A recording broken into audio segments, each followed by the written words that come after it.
All right, let's talk about something really interesting that's shaking up the real estate world. And believe it or not, it all starts with an analogy that I'm sure you know all too well, your TV screen.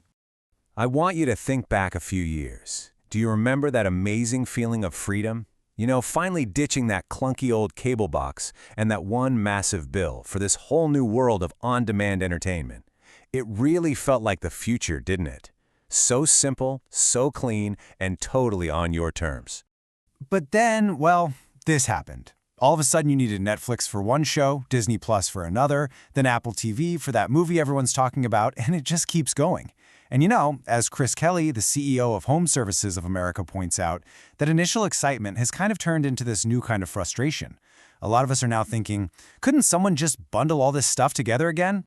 Okay, and this is where it gets really fascinating. That exact same problem, that fragmentation we're all feeling with our streaming habits, is at the very center of a huge debate in real estate right now. The way we search for homes, it might be fundamentally changing, moving away from one single source to a whole collection of separate apps. So the key term here is the private listing network. What's happening is that some major brokerages, like Compass, for example, are building their own exclusive collections of homes for sale. These are properties that don't just pop up on the big public websites where everyone is looking. For a while, at least, they exist inside their own walled gardens.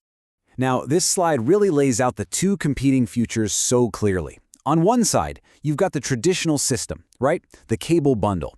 That's where most listings are in one central place, the MLS, which gives sellers the most visibility, and all buyers have broad access. But on the other side, you have this new streaming apps model.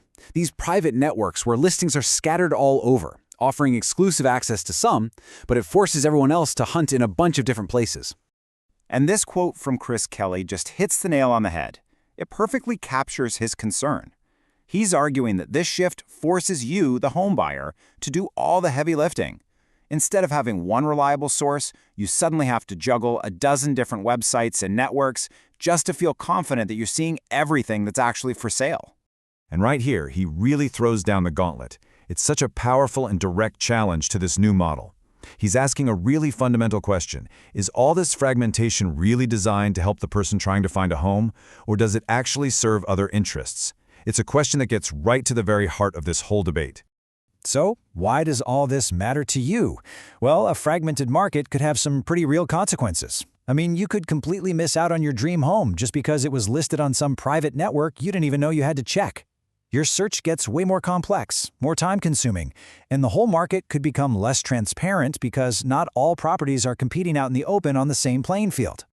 So ultimately, this is the tug of war. It's a battle between the idea of a single, open marketplace for everyone versus a future of exclusive, separate networks that you kind of have to subscribe to just to see what's for sale.